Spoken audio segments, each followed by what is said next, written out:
Përshëndetje Rehan për ju dhe gjithë shikuesit e radio televizionit të Maqedonisë, kryesisht të programit të mëngjesit.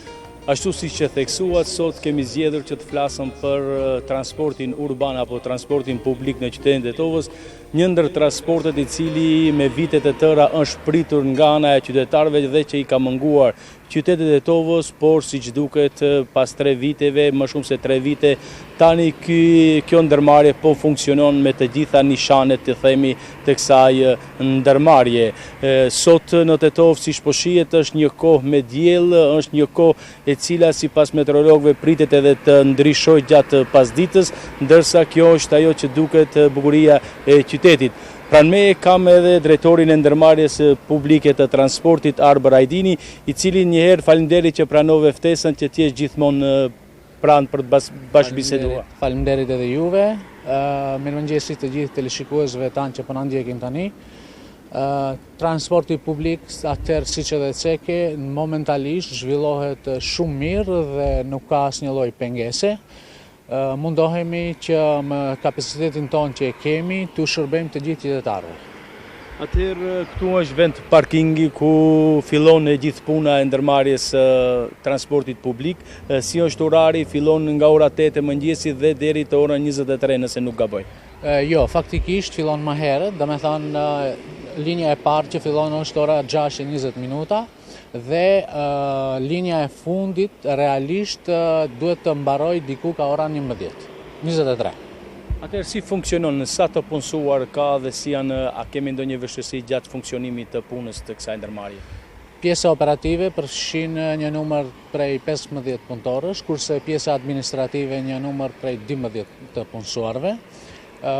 Aktualisht me këtë kapacitet që kemi, mbulohemi me këto numra të punësuarve. Kemi projekte dhe plane që në të ardhmen të zgjerohemi, sepse ka edhe disa pjesë të qytetit ku duhet të mbulohen realisht me transport urban.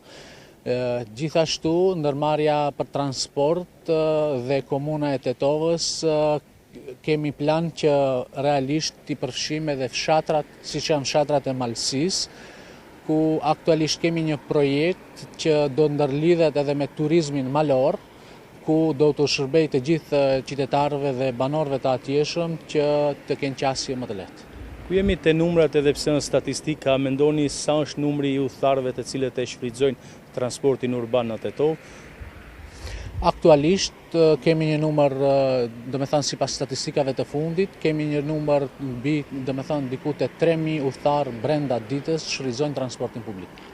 Arber, kur kemi biletat, çmimet e biletave si variojnë për udhëtar të zakonshëm, ka ndonjë subvencion për studentët për shkak se qyteti i Tetovës është vend i di universiteteve këtu, por edhe për nxënësit, pensionistët, kemi ndonjë lirim për këta persona? Realisht, biletat ditore, domethënë një drejtimshe për të gjithë udhëtarët, të gjitha kategoritë, është 20 denar, kurse biletën mujore për studentët e kemi 250 denar. Mund të them me këtë se bileta mujore për studentët është më e lira jo vetëm në Maqedoni, por edhe në rajon. Gjithashtu edhe për pensionistët dhe për personat e papunë ka lirime të veçanta. Kur jemi te pjesa që ka nevojë si secekët edhe për transport në malsinë e Tetovës, për shkak se ata fshatra thuajse janë të zbrazura, ndërkohë që për momentin sa jam në dieni është diku në afër 5 autobusa që funksionon ndërmarrja e transportit publik. A ka nevojë, a ka ndërmarrja kapacitet për t'i bler ato, apo do të kërkoni ndihmë nga qeveria, nga komuna e Tetovës? Realisht, ndërmarrja nuk ka kapacitet t'i blej vet ato mjete, sepse aktualisht ndërmarrja mund të siguroj vetëm 50% të harxhimeve aktuale, por me ndihmën e ndonjë projekti nëpërmjet qeverisë apo komunës shpresojmë që ato t'i kemi. Kur jemi te linjat e reja, shpesh herë gjatë sezonit dimëror shfrytëzohet linja e autobusit nga Tetova në Kodër të Diellit. A mendoni këtë vit, vitin e kaluar, ishte si projekt, disa ditë nduket ose disa muaj funksionoi për deri në Kodër të Diellit për t'i dhënë një impuls apo puls më të madh zhvillimit të turistit në këtë pjesë. A mendoni këtë vit se do ta lejoni përsëri linjën deri në Kodër të Diellit? Patjetër, domethënë linja për në Kodër të Diellit është linjë sezonale që ka periudhën domethënë dhjetor-mars dhe ka funksionuar edhe këtë vit shumë mirë. Kemi pas disa pengesa realisht me parkinget, mirë po ka funksionu fenomenal dhe besojmë se edhe vitin tjetër do jetë funksionale. Atëherë Arber, gjatë funksionimit dim se një Tetov është një kaos i komunikacionit, ndërsa shohim që gjatë lëvizjes së transportit urban thuajse qytetarët, mos themi të gjithë, po një shumicë e madhe, po parkojnë në vende ku është ndaluar apo është vende apostafat për autobusët, ndërsa ato parkojnë veturat e tyre, bllokohet rruga, sa e kanë të vështirë punojësit e kësaj ndërmarrje për të funksionuar në komunikacion. Është e vërtet kjo, do me thënë është shumë e vështirë funksionimi i transportit publik, sepse në vendet ku janë të sinjalizuara me shenjë vertikale dhe horizontale zihen nga qytetarë dhe njerëz të cilët parkohen në mënyrë të papërgjegjshme. Me këtë ne jemi gjithmonë në koordinim me policinë dhe me parkingun e qytetit që të mundsojnë qasje dhe të lirojnë ato hapësira. Mirë po numri i vend ndalimeve është shumë i madh, do me thënë është diku 51 pika ndalese në të gjithë qytetin, duke përfshirë dhe fshatrat Reçicë e vogël, Reçicë e madhe, Porroj, Drenoves dhe Xhepçisht. Me këtë ju bëj apel të gjithë qytetarëve që të mos të zënë vendet autobusëve, sepse me këtë pengojnë edhe zhvillimin dhe funksionimin e transportit urban. Përveç kësaj, a mendoni se komuna e Tetovës, përveç qytetarëve, duhet të bëjnë një zgjidhje? Pikat më të ngarkuara janë pikat e qytetit, të rrugët industriale, apo pikat e fshatrave, edhe atje zihen vendet ku duhet ndalohet autobusi? Realisht në të di anët kemi pengesa, mirë po ana ku zhvillohet më shumë, do me thënë kur ka më shumë pengesa, është bulevardet dhe rrugët kryesore. Atëherë ku jemi të punëtorët, besoj se këta punëtorë të cilët i cekët me numër, nuk besoj se ka ndonjë probleme me rrogat, a janë paratë mjaftueshme që sigurohen nga udhëtimi apo shfrytëzimi i qytetarëve që shfrytëzojnë këtë mjet të transportit dhe sigurojnë rrogat e mjaftueshme për të punësuarit në këtë ndërmarrje?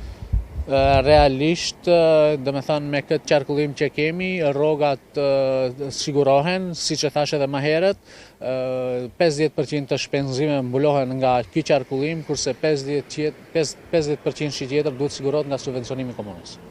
Atëherë keni ndonjë projekt që duhet të zhvillohet në këto fazat, këto muaj të ardhshëm, këtë vit? Presim tash, do me thënë, me kërkesën e re që kemi bërë në qeveri, presim që edhe Tetova të furnizohet me autobus elektrik dhe me këtë do të zgjerojmë edhe rrjetën tonë të mbulimit të gjitha territorit. Gjithashtu jemi në përpunim e sipër të një projekti të digitalizimit të shërbimeve, ku çdo qytetar do të mund online, për shembull, ta blej biletën, ta shoh autobusin dhe gjitha informacionet tjera që kanë të bëjnë me transportin urban. Sa mendoni se shfrytëzohen këta pika informuese që thuajse i keni vendosur ju kompare dhe personalisht ju vetë bashkë me punëtorët, pikat informuese në disa pika në qytetet e Tetovës? Sa mendoni se shfrytëzohen nga ana e qytetarëve dhe a duhet që të zgjerohet kjo situatë? Realisht këto shfrytëzohen, po kemi edhe qytetarë të papërgjegjshëm të cilët nuk kanë kaluar as edhe një muaj nga vendosja e tyre dhe një pjesë e tyre janë dëmtuar. Ndërmarrja tash do të rivendosë të tjera ato, mirë po ende vetëdijsimi i qytetarëve për shfrytëzimin e transportit publik nuk është në nivelin e duhur. Arber, shohim se jemi në një parking i cili është publik, themi, për gjithë qytetarët, nuk shfrytëzohet vetëm nga ana e ndërmarrjes suaj.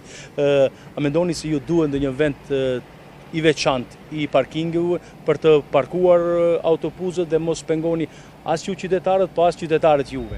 Realisht, po, ne faktikisht jemi në bisedime sipër të shohim në një vend sa më atraktiv, pasi që transporti kërkon vend më të madh dhe realisht duhet të jetë hyrje ose dalje e qytetit për të ndërtuar një stacion të tillë ku ndërmarrja do ketë mundësi edhe të ndërtoj zyrat e veta, gjithashtu edhe për piknisjet dhe garazhet.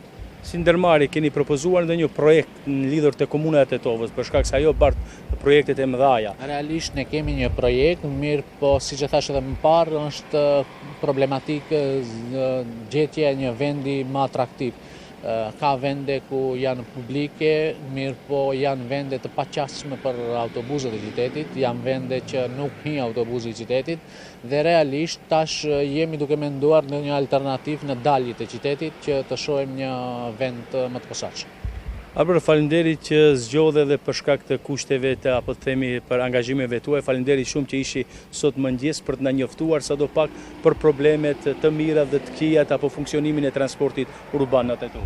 Faleminderit edhe juve dhe që jeni gjithmonë pranë qytetarëve dhe që të informojmë për të gjitha ndodhjet e fundit. Faleminderit. Faleminderit.